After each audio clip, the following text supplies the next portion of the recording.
Well, good morning, everyone. Thanks for being here today. We're really excited to celebrate the 36th Annual Education Conference. It is a pleasure today to not only introduce to you a Focus Dad, but to introduce to you DJ. DJ, take it away. Thank you. Morning, everyone. My name's DJ Jeyaram. I am an estate planning attorney. We also do guardianships. Let me start off by saying there is no right answer to what we're going to talk about. All right, we're going to talk about what guardianship is, what the alternatives are. And as you work through it, I'm going to talk about not just the legal considerations, but practical ones. You know, a lot of times attorneys will say, look, here's the legal standard for guardianship. Client will look at the attorney and go, I have no idea what you just said. And so what we want to do is kind of give you tools to say, okay, practically, day to day, what's right for my child. So, and this is not letting me go anywhere. Okay, I have to say this. I'm not going through it. Just basically says, I'm not your lawyer. Don't sue me. Let's go. All right. This, my background, I used to work for the Department of Community Health. Don't boo. You know, in the Medicaid program, that was all before my son was born and before I was a parent in the special needs community. I've been practicing, this is an old slide, I've been practicing for 24 years. I'm also a part-time judge in Gwinnett County. The reason I like clients to know that, or people to know that, is some of the stories I will tell you I've seen on the other side. Not just up front, but when it goes off the rails. Okay, and if it goes off the rails, you kind of see, okay, where did this go wrong? How can we remedy that up front next time? But this is really why I do what I do. This is my son, Kai. Kai is now 14. He is on the autism spectrum. He also has a condition called Williams syndrome.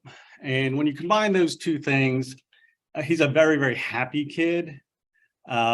He's what I call semi-verbal. He's got some words and phrases, but cannot communicate very well.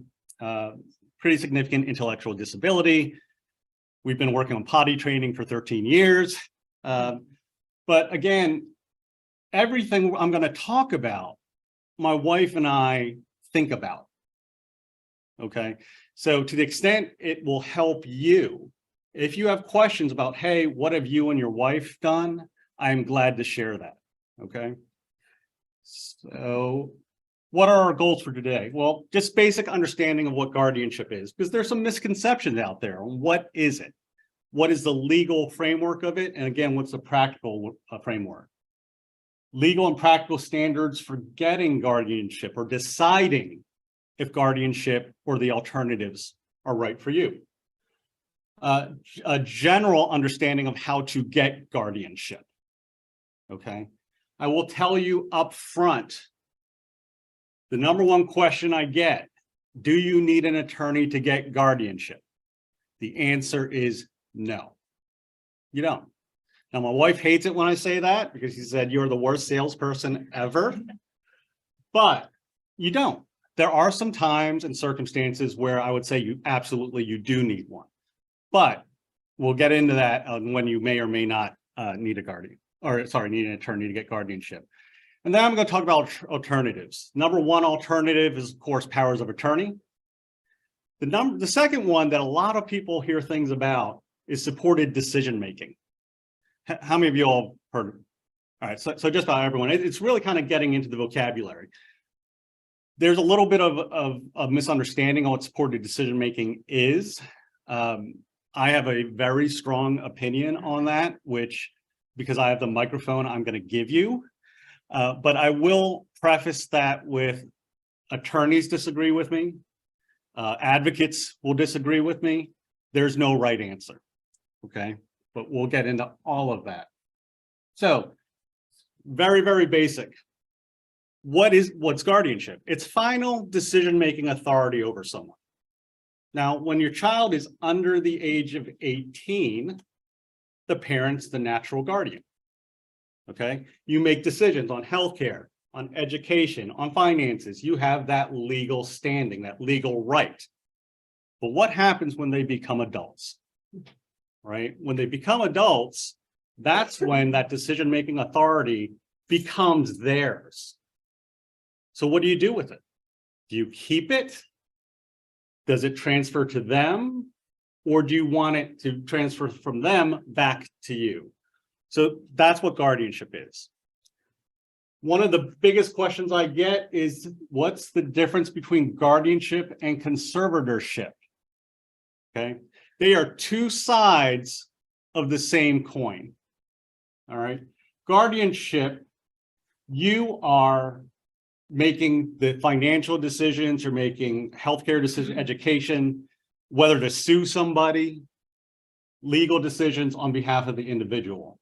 Conservatorship is about that individual's assets. Okay, do you have the right to make decisions regarding their assets? It's put into a conservatorship. I will tell you, most probate court judges who grant guardianship, they will tell people in court, look, if your child doesn't have any assets in their name right now, conservatorship's a pain. A lot of paperwork involved. Just really think about whether you want conservatorship to go along with guardianship, okay? We always tell our clients a special needs trust is a good way to handle your child's assets without going into a conservatorship situation. All right, who needs a guardian? Said this a little bit before, all minors. What minors under the age of 18 in Georgia. Parents, if guardianship is right for you, if that's what you decide you want for your child, parents need to be appointed as guardian of their child when they turn 18. At 18 in Georgia, that's when they are legally an adult. It is not automatic. And I get a lot of parents who come to me, well, that doesn't make any sense. I said, the law doesn't make sense, but that's the law. And that's what we need to do. There is no in between on whether your child has their rights or doesn't have their rights. Okay. Incapacitated adults. I'll go into the legal definition in a second. My position's always been this. If you have not been adjudicated as incapacitated, or sometimes the court still uses the term incompetent, you either have your rights or you don't. There isn't, hey, the rights are in there somewhere floating around. It's yes or no. So if you don't have guardianship over your adult child, then they have their rights. Okay, there is no in between. So what about power of attorney? That's the big alternative, and I'll talk about that in a second. But kind of a preface to a power of attorney. Power of attorney is basically good for higher functioning kids. Okay. As a prerequisite for power of attorney to be valid, legally valid, your child needs to understand what they are signing. Okay. If they can't understand what they are signing, it is not legally valid. So what's that understanding? That understanding is the 1,000-foot level. The way I explain it to prospective clients, they have to understand, hey, you're an adult, you get the right to make all these decisions for yourself. But do you want to give mom or dad or mom and dad the right to do this on your behalf? You still have all your rights, but mom and dad can talk to people for you. Mom and dad can exercise your right for you. And then I'm legally obligated to tell them, you can also fire mom and dad. Okay. When do you start the process? Other big question. You really want to start making the decision right around 17 and a half. And figure out power of attorney, guardianship. Start pulling your paperwork together. In most counties, you can file for guardianship at 17 and a half. Well, why is that good? That's good because then as your child turns 18, we know what's happening with their rights, and it'll happen as they turn 18. There's one county, Forsyth County, that will accept the filing a couple weeks before your child turns 18. They won't accept it at 17 and a half, no matter what the law says. You don't argue with the judge. You just do it the way they want it done. But you can file a couple of weeks before the 18th birthday. But start planning around 17 and a half. All right. Let's just talk about guardianship. I want to drive this home. So on the way back from Duff Brewery, Homer and Marge are in an accident, both pass away. They do not have wills and have not selected guardians in any capacity. What happens on the day of the accident? Where do the kids go? And so even though this is a presentation on guardianship, there's a functional aspect to this.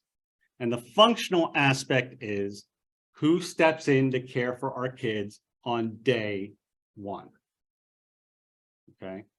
It's not necessarily a legal decision. Now, if your guardians live close to your home or close to your kids, that's great. You know, make sure you have information so first responders can call those people. A lot of people have their guardians in a different state or hours away, even if they're in the same state. What happens to the kids during that 2, 3, 4, 1 day period? I am a great fan of first responders. I work with the police and the sheriff's department quite a bit in my role as a judge. They are not always trained on what to do with special needs kids. Worst case scenario, I'm an attorney, so I talk in worst case scenarios. Worst case scenario is they don't know what to do. The child cannot communicate. Child has trouble communicating. They will leave that child with a well-meaning neighbor who may not know how to care for them. They may leave them with a teacher. If they can't find somebody, it's DFACS or it's Adult Protective Services. Don't mess with any of that, okay? As part of what we do for our clients, we create these little cards. You don't need us to do it for you. Put in your wallet, just laminate a little card that says, in case of an emergency, please contact the following people. They have authority and instructions regarding my kids. Done.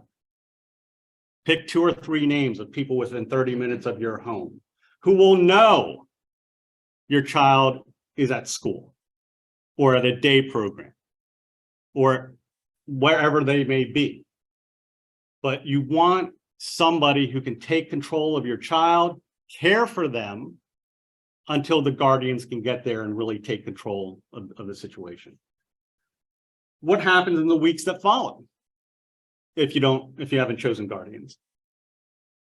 And in the long run, the scariest thing about this whole process is if your child needs a guardian and you have not made your choices, there's a statute out there that will give preference to people in your family. Now, we all have that one person or maybe more in our family we would never want raising our kid. And Murphy's Law, that's going to be the person on the top of the list, okay? And I will tell you, again, from my role in court, people can get on that stand and I can listen to testimony. I think I'm a fairly intuitive person. I listen, I look for clues. They can get on there and fake being sane for 30 minutes. Absolutely, they can do it. Then they get off and they lose their mind. I have to make those decisions as a judge based on the evidence before me. I don't have years of knowledge of this person. I didn't grow up with them. I don't know what the pros and cons of. You have to make a decision. we will sign up clients who we will give them their questionnaire and we stay on them. We're like, hey, do you need help? Do you need help? Do you need help? They will disappear for months, several months. And when we call them, we're having trouble picking a guardian for our paperwork. If you have not picked a guardian, you don't have one. There is no in between. There isn't, well, it's in the paperwork, but we haven't signed anything yet. That is worthless. You have to pick one. Understanding, as long as you are alive or your spouse is alive, you can change your mind. It's not expensive. It's not hard. You can change your mind. But if you don't make the choice, a judge is going to make it for you. Yes. You're talking about guardianship after the child is 18, or you're talking about when they're still under, or both? Well, it's both. So the parents, of course, are the natural guardians, right? But let's say your child's under 18, something happens to mom and dad, right? Who's the guardian? Same thing if they're over 18. All right. This is the legal standard for guardianship. The court may appoint a guardian for an adult only if the court finds the adult lacks sufficient capacity to make or communicate significant responsible decisions concerning his or her health or safety. Wah, wah, wah, wah. Yeah, that doesn't mean a lot to people. It doesn't. But you are in the best place to answer that question. Note that there are two things: capacity to make or communicate.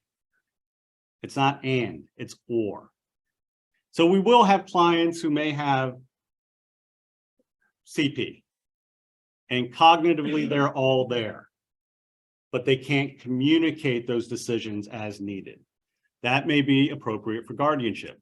Those things change as technology changes, right? As people's voice can be heard through computers and iPads, it changes. But communication is a basis for guardianship. I get this all the time. Guardianship can be reversed. Guardianship does not have to be permanent.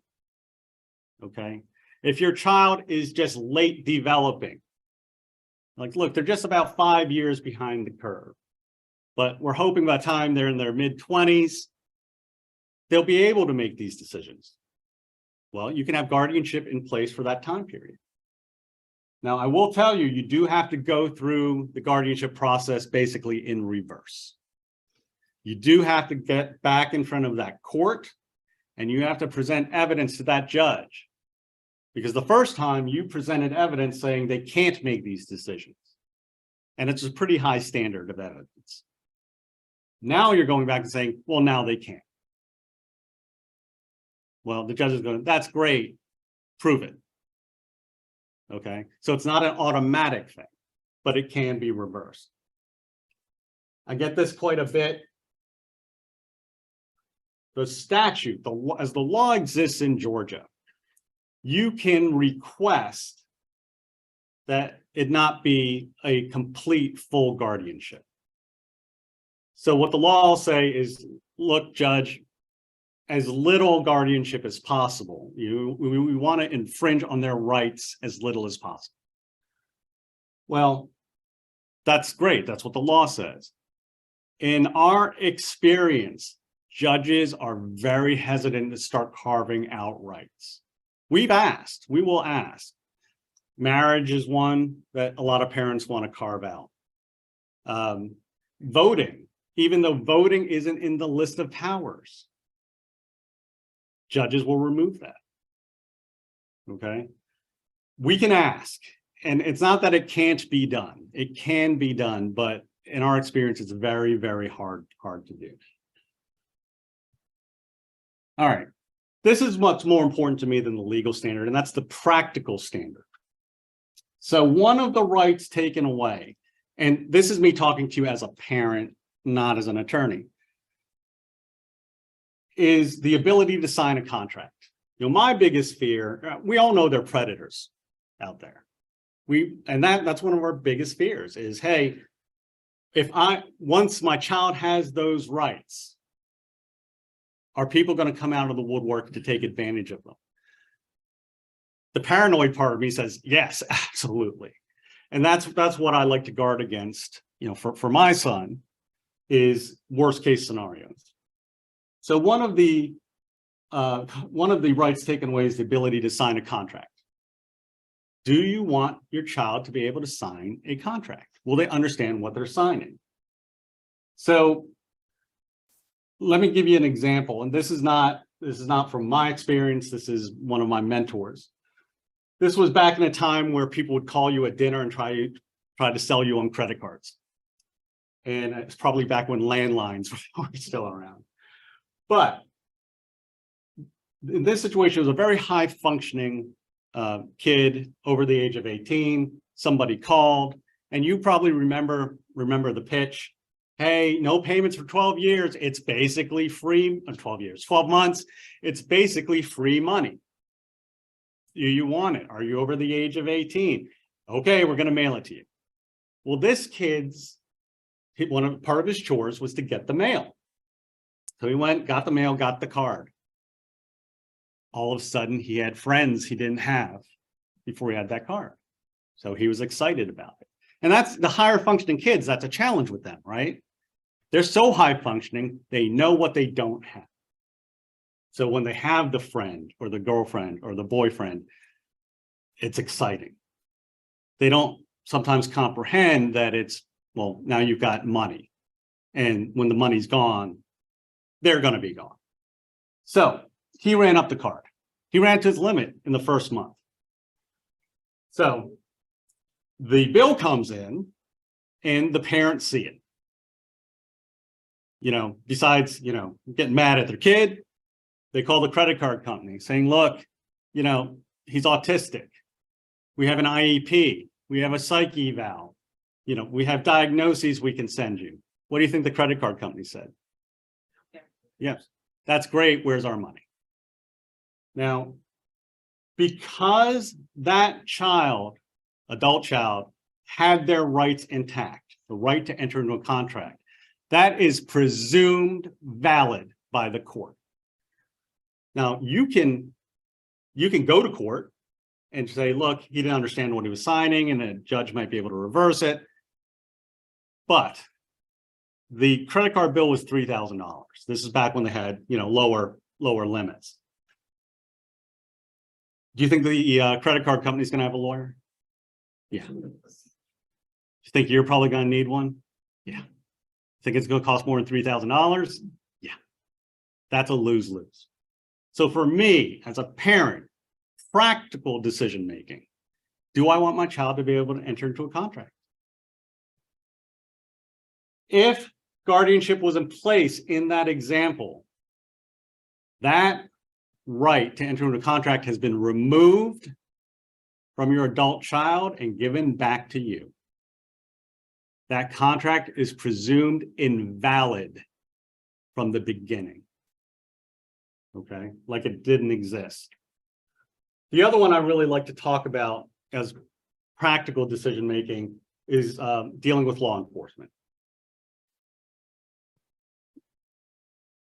The saddest things I always see in the news are the murder suicides with adult special kids, and when law enforcement comes down hard on special needs individuals. And what I did for several months is, after I was done some of my calendars in court, I would stop the district attorney, assistant district attorney, and I would ask them, hey, let me run this by you, because I give these presentations on guardianship and power of attorney. If you get a case across your desk where there was guardianship over this adult child, an adult for crimes in Georgia, what age is it? 17, not 18. It's not, I know, I don't get it, but that's what it is. So these cases go across your desk. You have prosecutorial discretion on what to do with that case. how do you decide? If you see guardianship, what do you think? And what do you think if there's power of attorney in place? All of them said, well, power of attorney, everybody has power of attorney. All of us in our estate plans should have power of attorney. If something happens to us, I become incapacitated, my wife has power of attorney. If she's not around, my friend has power of attorney. It's not special. Guardianship, they said it would make a difference because a court has adjudicated that child as being incapable to do what? Make reasoned decisions, right? It's already been done. Power of attorney, you get the parents who come in, and it's that conversation you had with the credit card company. Oh, no, he's on the spectrum. Here's the IEP. Here's the diagnoses. Prosecutors, probably more than any other profession, are used to hearing excuses, right? Everyone's trying to get out of it. So what are they going to say? Well, if they couldn't make these decisions and couldn't appreciate what happened, what they did in this situation, why don't you have guardianship? I'm not saying it's fair. I'm not saying it's right, but that's what, and let me preface this, or not preface. Let me say, this is limited to Gwinnett County where I work. I have not spoken to district attorneys in other jurisdictions, but that's what they gave me. Okay. So for me, as a practical effect, if any of you know anything about Williams syndrome, those kids are really happy, they're engaging social kids. My son likes the girls. He likes the girls.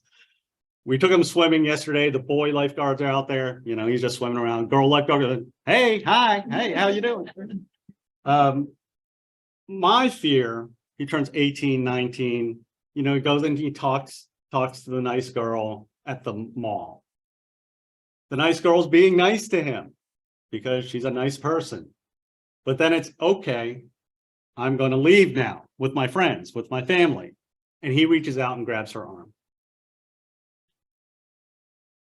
Technically, it's simple battery. Okay. We all know what's going on in the world in terms of law enforcement.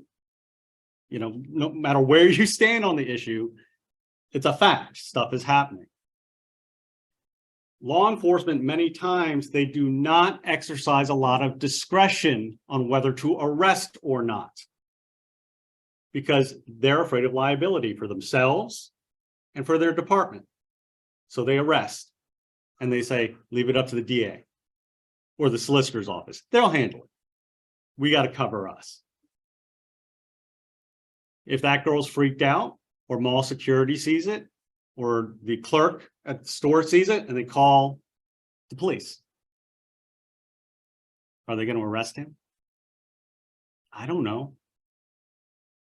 My worst nightmare, right? Because then he's in jail. Yeah, so I won't belabor the point. You know what I'm saying. So that's one of the things. I'm like, hey, you need to think about that. You need to think about that, because if that police officer shows up and you say, look, there's guardianship in place, he's been adjudicated incapable of knowing what he's doing, they are more likely to exercise whatever discretion they do have. Or maybe the clerk won't call someone, or maybe that nice girl won't say, look, it's not a problem, I don't want to press charges. Got to think about it. There is no right answer, but you got to think about it. So these are the rights that are removed. Marriage, contracts, deciding on medical treatment, deciding on where to live, revoking a revocable trust, that doesn't come up a lot. Bringing a lawsuit. Your guardian can bring that for someone, but the individual won't be able to. And what about voting? A lot of parents want their child to keep the right to vote. Most courts we've been in front of We'll say, look, if they can't do any of that, I'm not leaving this for you. You can, it has been done. I've seen it done, but it's an extraordinary showing that that individual understands the voting system, the election system. A lot of typical adults don't understand that. So I'm not real hopeful that a lot of special needs kids will understand that. They sign a W-2 or W-9, they sign a. If their rights are taken away. So they can, because that's a regulatory document. It's a regulatory document. But to be safe, what I do is have them sign it. Then I have the guardian sign below them, you know, as guardian. Maybe. There you go. Sure. Yes.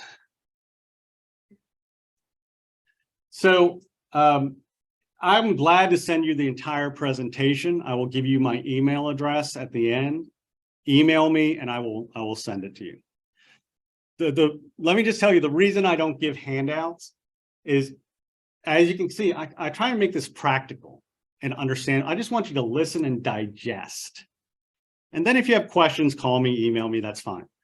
But just digest. Otherwise, people are looking at their slides, taking notes, and then they'll go back and go, I don't know what he said. So, yes.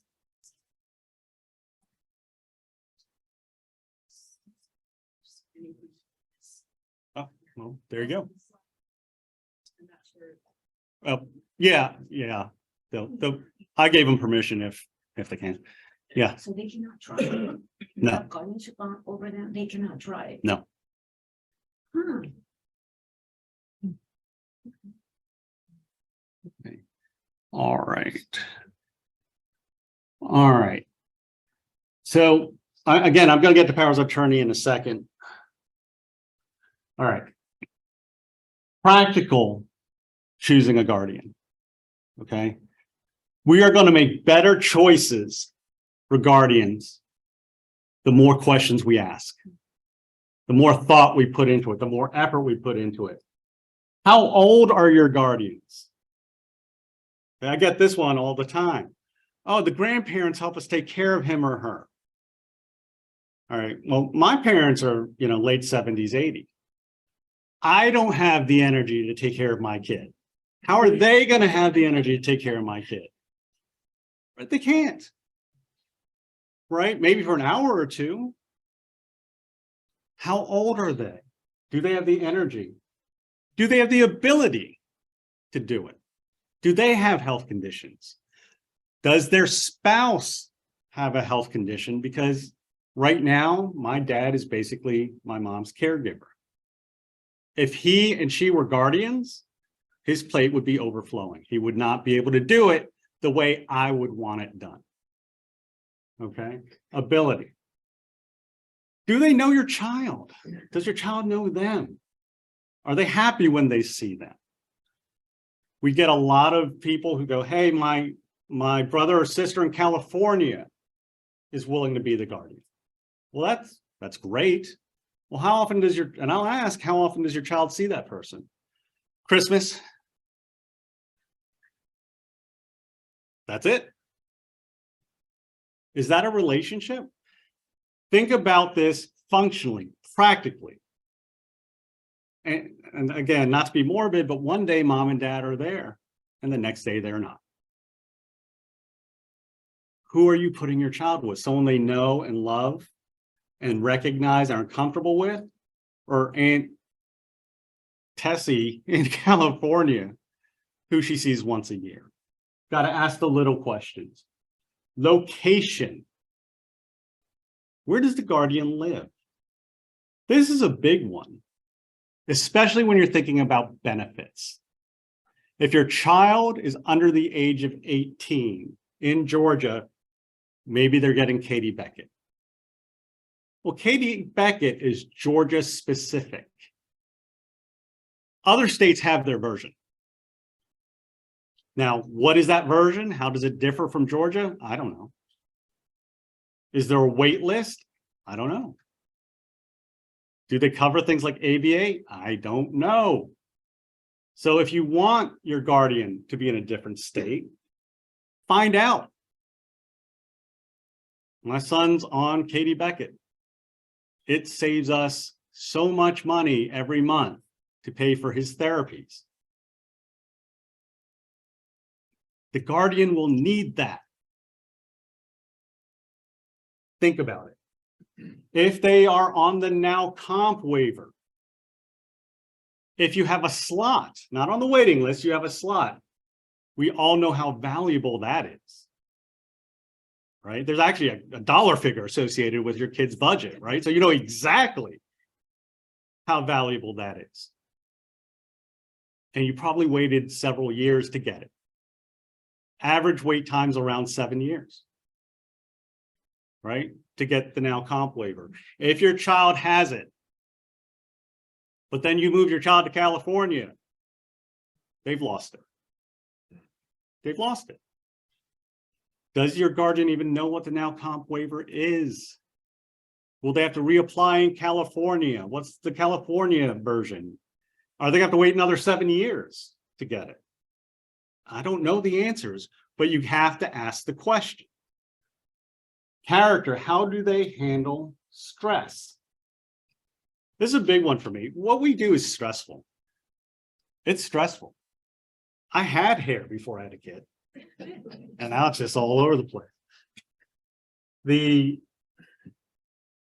example I like to give is one I had with my son. We used to take him, once they gave him the Caroline carts at Kroger, we take him to Kroger with us. And William's kids are very sensitive to music. Very sensitive to music. And so, yeah, this is how old I am. So we're going through Kroger, and he always melts down and will just start crying when he hears Wheel in the Sky by Journey. Now, I don't know why, but he does. Okay, now we do ABA, we do all sorts of therapy. We know what to do.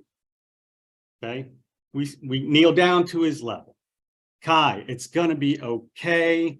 Let's start singing, Twinkle Twinkle. We help him work through it. People are walking by. What's wrong with that kid? You're bad parents. I'm sorry, I still get choked up thinking about it. Oh, the song. It is, and that might be it. It's not an easy. I appreciated the break. So, but my wife and our reaction is this. Yeah. Move on. There's nothing to see here because we'll do what's right for my kid. Will the guardian do it? Gotta ask. Or are they the person who's going to get embarrassed and take your kid out in the parking lot, undoing months and months and months and maybe years of ABA? Got to ask the question. I talked about services. Another thing about location, school systems. School systems. IEP stuff, to me, is the most painful process I've ever been through. It's worse than... And I do criminal trials as a judge. IEP's worse than that. And we worked for a good IEP. We've established a relationship with the school system. It might be friendly, it might be fear, but it's a relationship. And we've gotten where we needed to go with them, hopefully. If you remove your child from that district, now, the IEP may travel temporarily, the relationship won't travel. Do you have specialists? Well, you have to start over from scratch. It is a constantly evolving process to get specialists and therapists for your child. My wife and I are still going through it. It's hard. If you move your child to California, starting over on all of that. That is not to say it is the wrong decision. If the aunt in California is going to love your kid and take care of your kid, and she is the best choice, hands down, that's the choice you can make. But you have to weigh it. You have to weigh it. Living situation. Friends. We know how hard it is for our kids to make friends. If they have one or two, that's great. You move them away, that's gone. I don't know a lot of younger kids are going to stay in touch like that. By living situation, what I mean is how many kids does the guardian have? If they have 4 kids, they're still at home. And then your special needs child comes to live with them, which is the work of 3 kids. They now have the equivalent of 7 kids. That's a lot. Or the one I get a lot is, oh, well, my guardian choice is a special needs parent. So they understand that world. They'll know what to do. My plate's overflowing. I could not take another special needs child. My wife has a huge heart and would love to. She wants to open a house and do all that. I'm like, no, we can't do it. Wait till I retire, then we'll talk. Ask the questions. Ask the questions. Bottle of wine helps, but you got to ask the question. All right. How do you go about doing that? Asking the questions. Make a list. What's important to you? Staying in your home. For my son, we want him to stay in our house because he understands the names of the rooms. He understands when he has to escape his very loud younger sister, what room to go to. He knows that. He's comfortable there. He knows the neighbors. We want him to stay there. Well, that bumped our number 2 choice of guardian to number 1, because that was a priority for us. And that was someone who was willing to move into our house. Well, if that's important to you and they're not willing to move into your house, you can incentivize them to move into your house, right? Look, if you move in rent-free, mortgage-free, and when the house is eventually sold, 10%. I don't know. Because people are giving up their lives somewhere to come take care of your kid, right? Not to say you have to do that. We did not have to do that with ours. But, I'm just kind of talking about how do you actually make the decision. So list what's important to you. Stay in the house. Stay near the specialist. Stay near CHOA or whatever it is. Keep the same therapist. Stay in the school system. Whatever it is, list what you want. List all the potential choices. Okay, not just the good ones, all the potential ones. And then you start talking about the strengths and weaknesses. Accept the fact you will not find your clone. No one's going to do this as well as you can. Okay, we just have to accept it. To make the decision-making manageable. Because like I said in the beginning, this is where people get stuck and they just kind of go away. To make the decision-making manageable, just look the next 3 to 5 years. And if something happens to us in the next 3 years, the next 5 years, this is who I'm going to choose. Okay. If you start looking out 20, 30, 40 years, deer in headlights, deer in headlights. This is the most important job you will ever hire for. You have to hire for it. If you're hiring for your business or somebody to work for you, you don't go, I'm going to let some judge I've never met make that hire. You make that hire. Okay. If you don't make the decision, someone else will make it for you. It's not someone who knows or really cares about your child. So you have to make the decision. Let's see. All right. When you actually identified the people, okay, Go talk to them. Be honest about your life with them, right? You don't want them, again, think of it as a job. You don't want to just say all the great things about the job. The person starts, go, this isn't what I thought it was, and they quit, right? Be honest. What is your average day like? Don't tell them about your worst day. You'll never get a guardian. Tell them about your average day. Don't tell them about your best day, because that's not realistic, okay? Don't worry about hurt feelings. Occasionally I'll have a client say, if I don't choose my sister or my mom or dad to be guardian, it will crush them. I said, no, it won't, because they know you're doing everything from a place of love for your kid. It won't crush them. What crushed them is something happened to you, okay? Pick the best person for the job.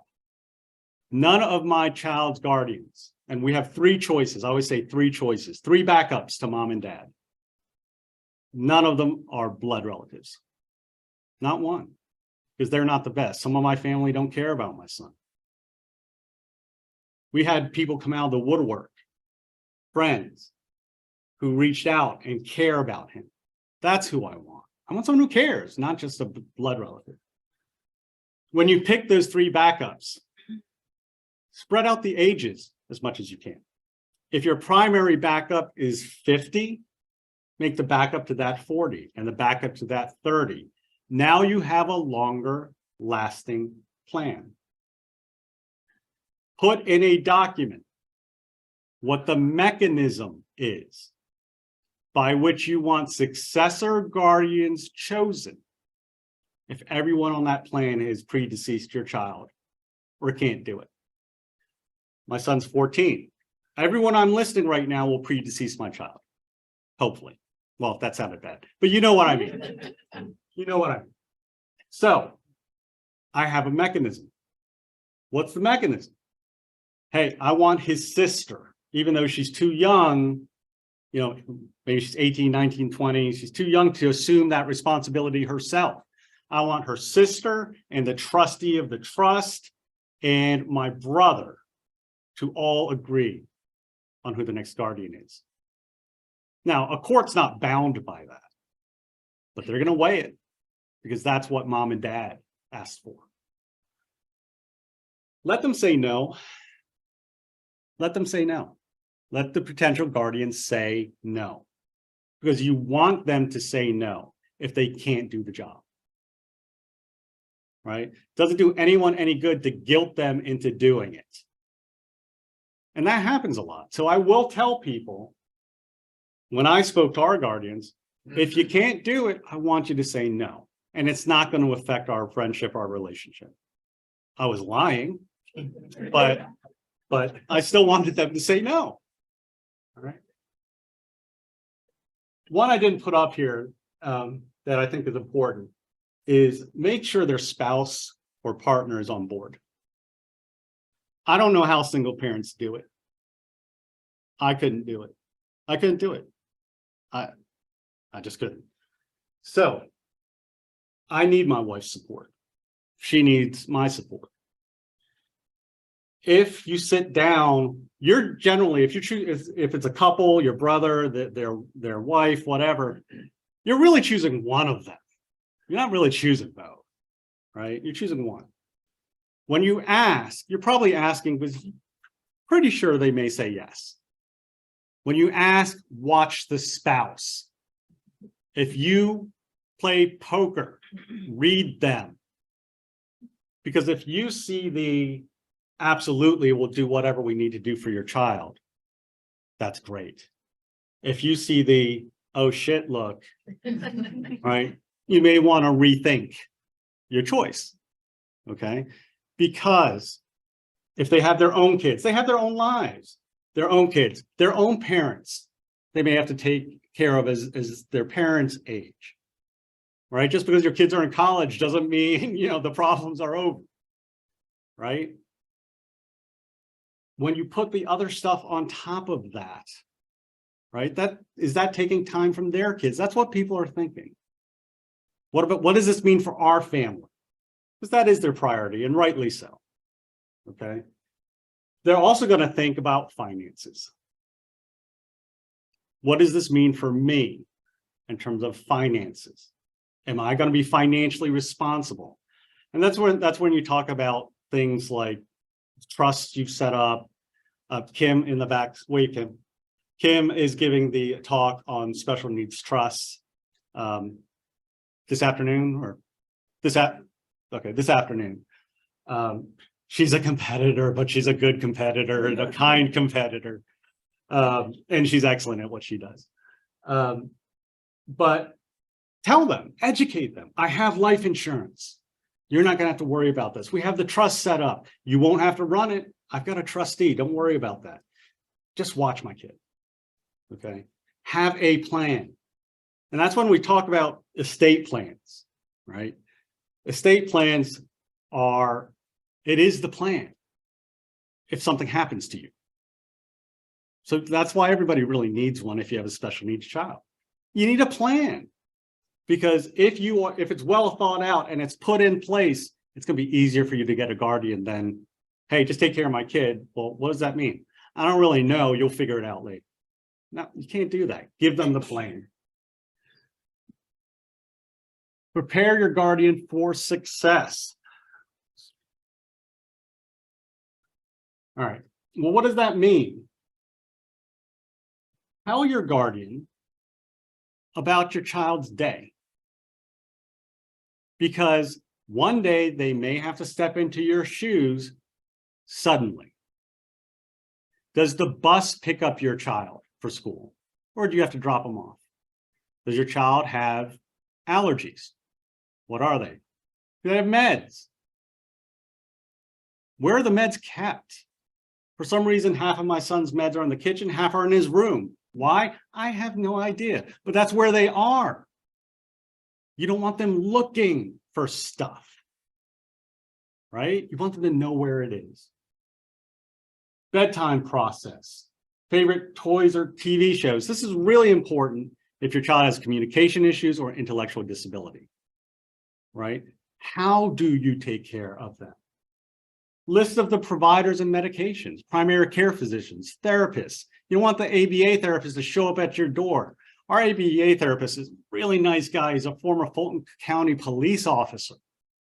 The guy's like 6'4", big. If he just shows up at the door one morning, they're not going to answer it. You got to say, look, he's showing up the next morning, right? This is his schedule. Where are your assets? Where are your assets? Where's your life insurance? Is it through work? Is it through a broker and someone can just call the broker? I don't know. A lot of special needs families have a lot of life insurance. I've got a lot of life insurance, all different kinds of policies. If you ask me where all those policies are, I can't tell you. I don't know. I know where the one big one is. I don't know where the rest are. If I don't know, there's no way the guardian can know. Tell them, write it down.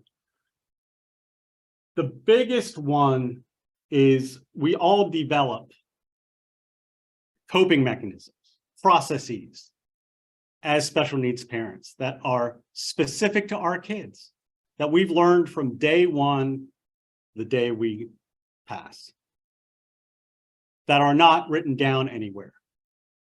You have to pass that on. You have to pass that on. So the example I give is, well, I just ruined that. The example I give is, well, let me give you a different one, is in a practical effect, what's going to happen if something happens to my wife and I is the guardian's going to come to the house. And my son knows and loves the guardian, so that's fine. But it's going to start getting dark. And we still have to feed my son.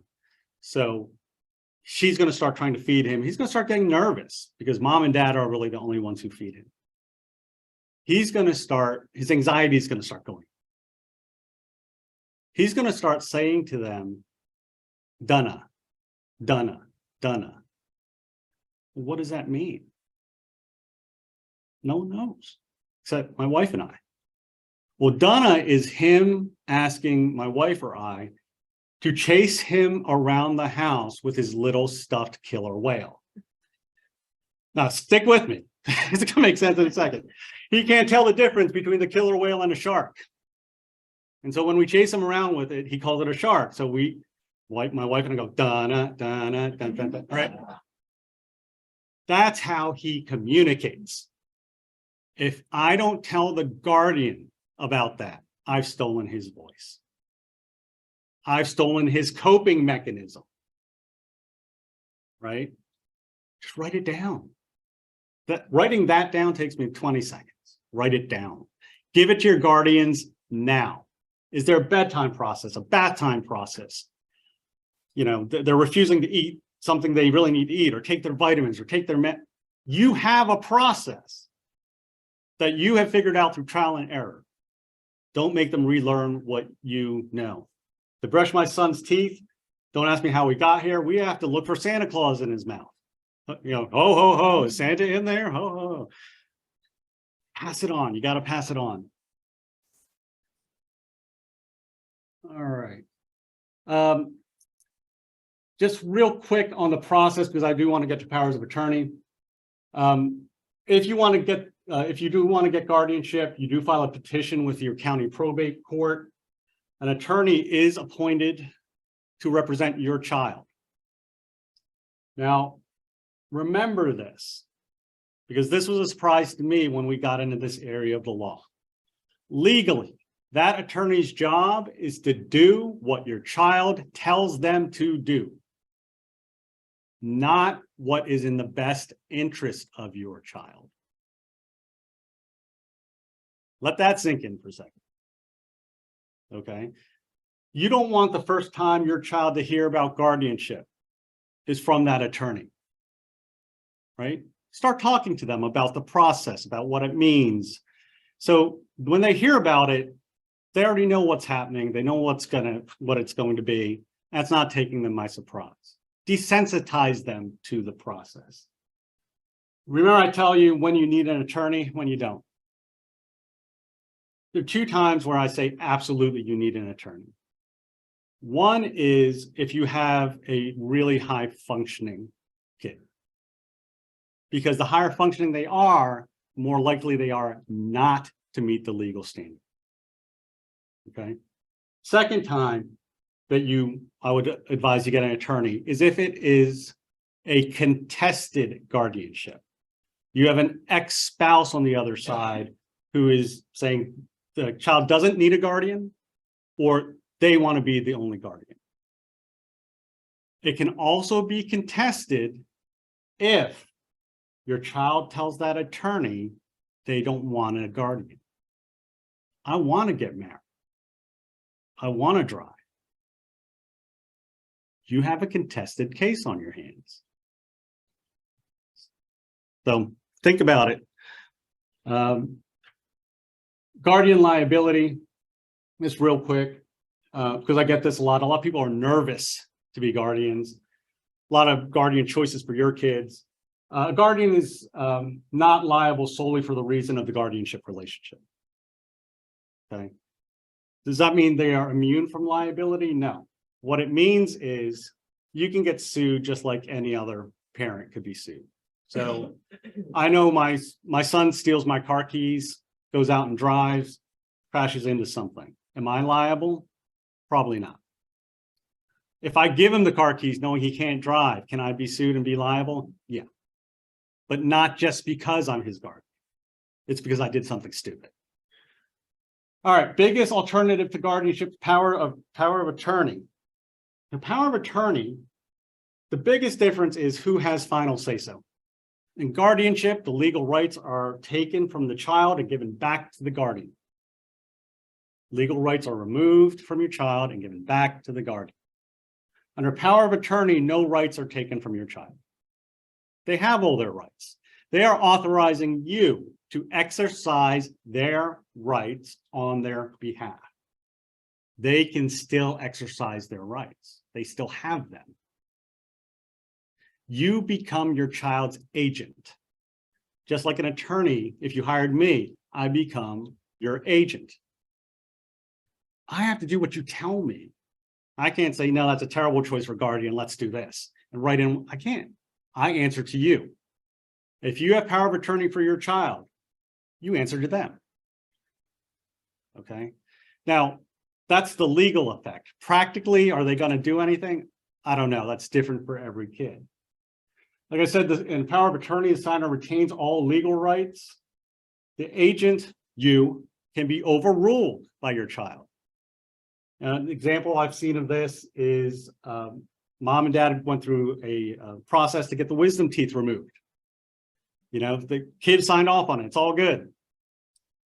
They get there. They hear the drill. No, I don't want to do it anymore. Change my mind. It's not happening under power of attorney. They have the final say, not you. Powers of attorney can be revoked by your child. Now, will they understand that? An attorney should explain that to them, because that's part of it being valid, that they have a right to revoke it. Okay. What we always suggest is you're going to have 3 different powers of attorney and a HIPAA waiver, so financial, healthcare, and education.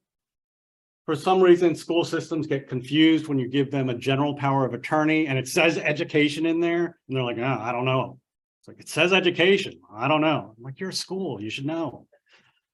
So we have one that says education on the top. So it's very clear to them that's what it is. HIPAA waivers, we like those because if you have a healthcare power of attorney, you, mom and dad, have a HIPAA waiver in there. So you're all good. But what if your child's in an emergency room, they have communications issues, and you can't be there first? It's your neighbor, it's your friend, it's your sister. They show up at the emergency room. They want to talk to the doctor. Can the doctor legally speak to them? Can't talk to them, right? Doctors, like first responders, like everybody, afraid of liability. We give that person a HIPAA waiver. Hey, my sister, friend, neighbor can speak to you about the child's condition. Can't make any decisions, can't request records, but can talk to your healthcare providers. Then they can call mom and dad and keep them in the loop. People always ask, well, no one's walking around with their HIPAA waiver. I'm like, take a picture. It's 2-3 pages max. Take a picture on your phone. You always have your phone with you.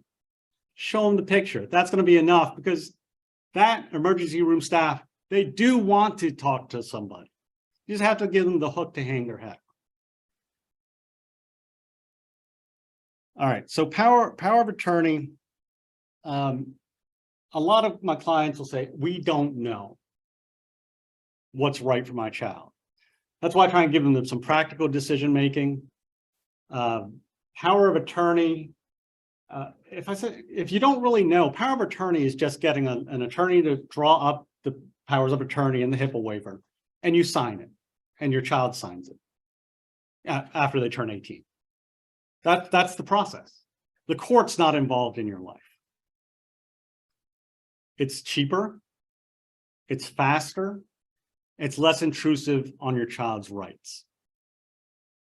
Okay, so there's some really nice things to it.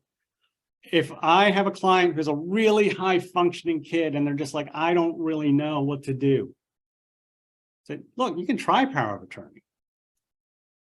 See how it goes. If it doesn't go well, then you can try to escalate to guardianship, understanding that that probate court judge may ask you a question of saying, you thought your child could understand this power of attorney, which is basically a contract, and now you're telling me they can't.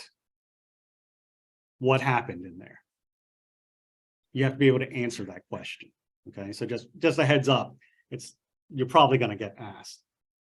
So that's the major alternative. I want to leave time for questions. On Other major alternative you hear a lot about is supported decision-making. That is a person or a group of people that guide an individual on how to make good decisions, explaining the choices, the pros and cons of those choices in an understandable manner so the child can make a good decision. Person retains all their legal rights and decision-making authority, basically teaching them how to make good decisions. This is where I differ from a lot of people. To me, supported decision-making is what we called, before that term was around, that's called good parenting. That's called good parenting. We do that with our typical kids. We do that with our special kids. Is supported decision-making mutually exclusive from guardianship and powers of attorney? I don't think so. I think you can do supported decision-making within guardianship, within powers of attorney. And then ultimately, let's say it's guardianship, your child's still going to make a terrible, terrible decision that might put them in danger. You're like, all right, I can't explain this to you anymore. This is how it's going to be. Okay. I think it can fit within that. You will, just to give you the other side, to be fair, you'll get folks like the Georgia Advocacy Office who have great respect for, and they do wonderful things in the disability community, who are huge advocates of this because they want to keep our kids' rights intact. And I understand that. My kid doesn't understand what a right is. As a parent, I want them to be safe first. And to me, that's where powers of attorney and guardianship come in. I do ask a lot of the GAO folks when they try and harass me about this. I ask them if they have a special needs kid. A lot of them don't. I said, well, that's great. So you're talking in theory. I'm talking in practicality. At some point, I have to say, look, I'm the parent. This is the way it's going to be. There are ways you can effectuate supported decision making. It could just be as simple as, hey, it's, mom and dad are going to do it this way. It can be as complicated as a micro board, where basically you create a board of directors for your child. Okay. Aunt Joanne's going to be in charge of social stuff. Aunt Susan's going to be in charge of financial stuff to help you make good decisions. And that board can meet, board of directors meeting. The trust can pay for it. There are lots of different ways to set it up, depending on how formal you want it to be. Biggest question I get, what if we don't have anyone? And the really unsatisfying answer is you have to find someone. You have to. Expand your search. If it's not blood relatives, look for friends, look for family. Our backup guardian, our secondary guardian after us, is one of his therapists. Been his therapist for many, many years, but she loves him. She's our backup. Expand the search. If you were hiring for that job, for your company, or to someone to work for you, you would not limit yourself to family members. You would expand it and you pick the best candidate. You got to do that here. If you don't make a choice, don't find someone, and they can't find anyone through the statute, they're going to appoint a public guardian or a county guardian. That's basically DFACS or an attorney from a list. Can't do it. You just can't do it. You got to find someone. Identify the best choices you have today, understanding as long as one of you is still alive, you can make changes. All right, I've reached the end of my time. I've got 4 minutes for questions. I do have a table out there. I'm glad to answer any questions out there. Any questions about anything I've said or even anything I haven't said? Yes, ma'am. Do you suggest maybe 3 for guardianship? 3 is what we aim for. Sometimes clients will just have 2. 1 is a problem because when you pass away, and no one knows when that's going to be, if that person can't do it or they've passed away and you haven't updated your documents, you have nobody. Right? So at least have 1 backup. Don't make the backup be a husband and wife team. Because if the husband can't do it as number 1 choice, the wife is probably mourning or taking care of that person. they're basically one choice. Okay. Yes, ma'am. Disabled and then that work, especially if they're capable of voicing who they want. And this is the assumption that they're both under the age of 18. So the neurotypical child, you're asking if they can fill in as guardian?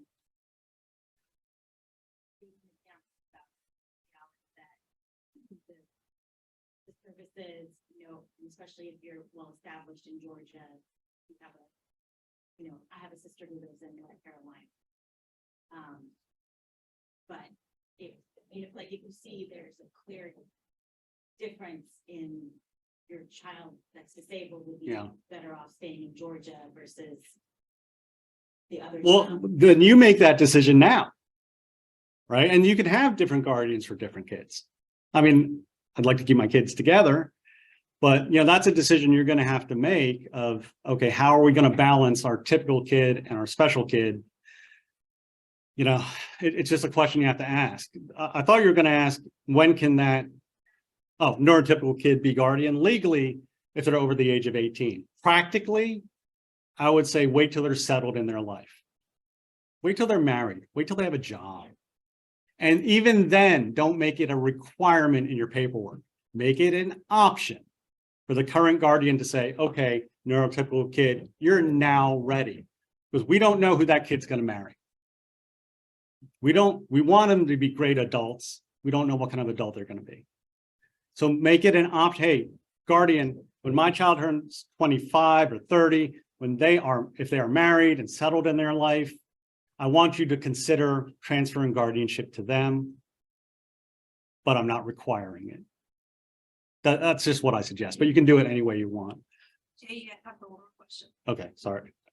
Yeah. In that scenario you gave where the child goes into the emergency room, if there is a guardian in place and that guardian is unavailable, do you have to have power of attorney for other folks, the neighbor, the friend, or whoever to speak on behalf of that?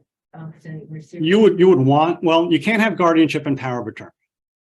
Right. Who's going to speak for that child when you're not, that guardian is not available? So you can, as the guardian, you can delegate. So say you go on vacation somewhere and something happens, you can delegate healthcare decision-making authority to a friend for a while. So it's not your child's power of attorney, it's your power of attorney on behalf of the child. Does that make sense? DJ, thank you. Thank you.